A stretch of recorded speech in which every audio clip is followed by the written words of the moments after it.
Hello and welcome to ScheduleNow.net. This is an overview of the features, and probably your number one question is this product right for me and why should I be using it? This product is set up for clubs, associations, organizations that have members. These are members that will be logging in with a username and password to access the features of the product and the information for your organization and only your organization. It also keeps that information private as far as the public not being able to access it. This is not a product for a hair salon where you want the public to go in and schedule an appointment with your hairdresser. It's for clubs, organizations, associations with members that will actually require a username, password, and the ability to keep information confidential and schedule resources and stuff that are specific to your organization. There is a cost. There is a 30-day free trial. After that free trial, if you don't pay the ongoing subscription, the club is simply blocked, where you can no longer log in. If you wish to continue after that time, then go ahead and sign up and pay the bill. It will be $5.95 a month or $29.95 a month for unlimited service. We'll describe a little bit where that fee comes in later. There is also an annual discounted amount. It's $59.95 a year for only one resource, or unlimited usage is $299.95 per year. So we have set up a flight club as our demo organization, so I am going to go ahead and log in. So I press log in. Name of my organization is demo. Username is simply a first name, last name, and a password that I've created.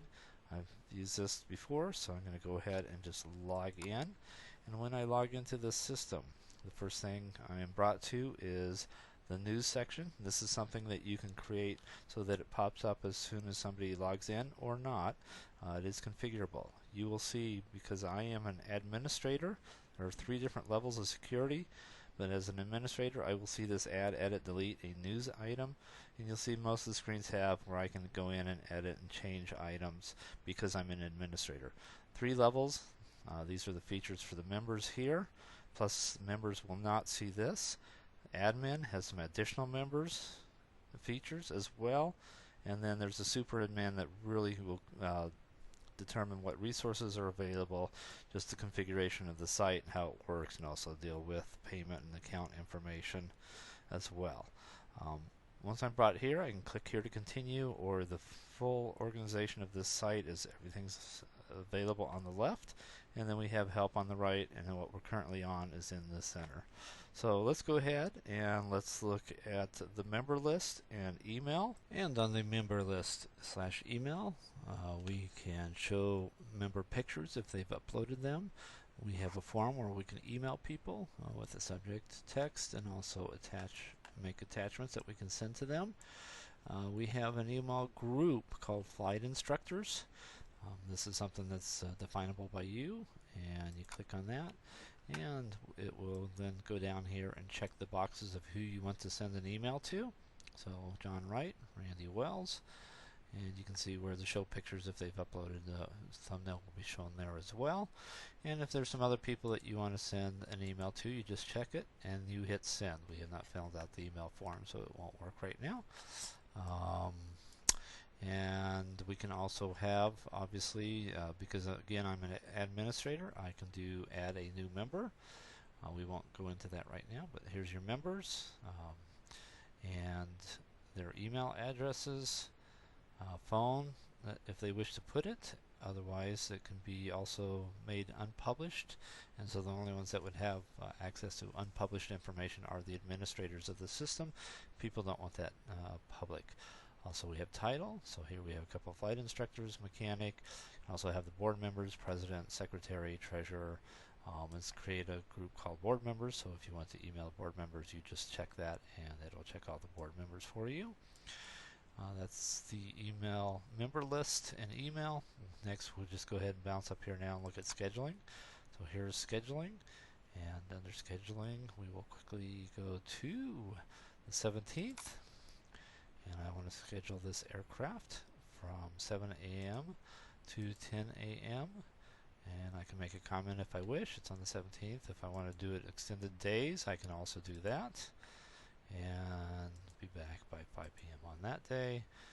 Because this is something, make a maintenance reservation is set up by the administrator where this user is allowed to do that, otherwise that will not show up. Some other features that are available, and I save it, and here we have our reservation made for multiple days. Also in the reservations, oops, let me go back, we have a number of items that we can schedule too. This one's a 172, we have 182, we have a Bonanza, we can go to those. Here is one that has been out for maintenance and then scheduled the next day and by several different people after that. So that is scheduling in a nutshell. We have just seen the news. We can add news, edit news, provide it so that it pops up when people log in. We can upload photos as well.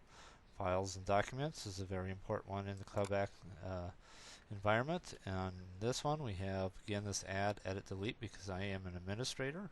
Members would not, regular members would not see that. But in here I have a pilot's operating handbook, which is a PDF file. A checklist that we have here is a PDF file.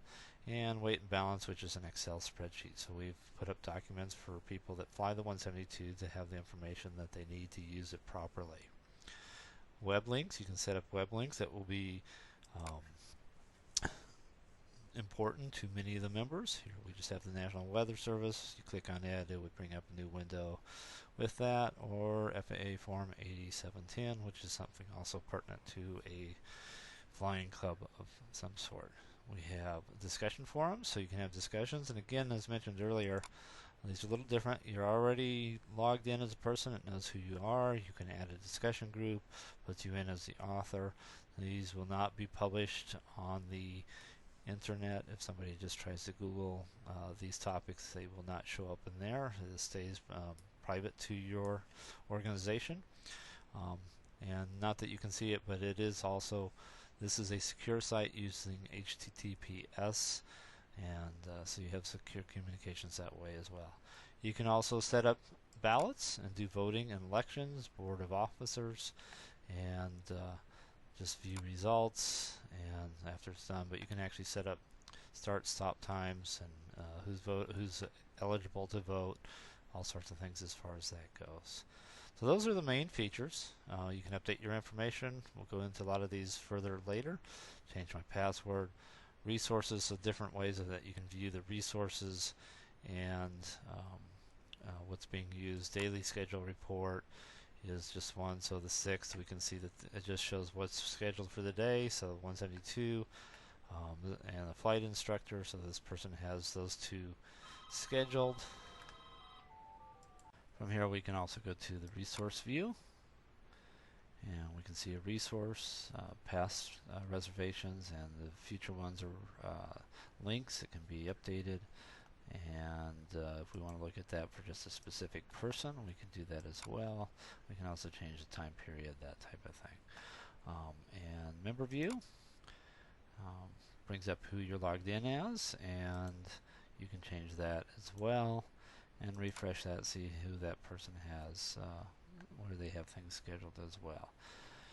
Admin only options are basically reports that contain phone numbers and addresses and stuff, which are confidential more or less, so that they're only allowed for the admin only.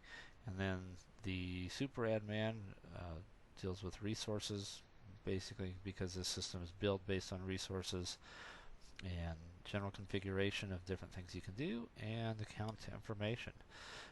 But in a nutshell, those are the features of ScheduleNow.net. I hope you find that useful. Thank you.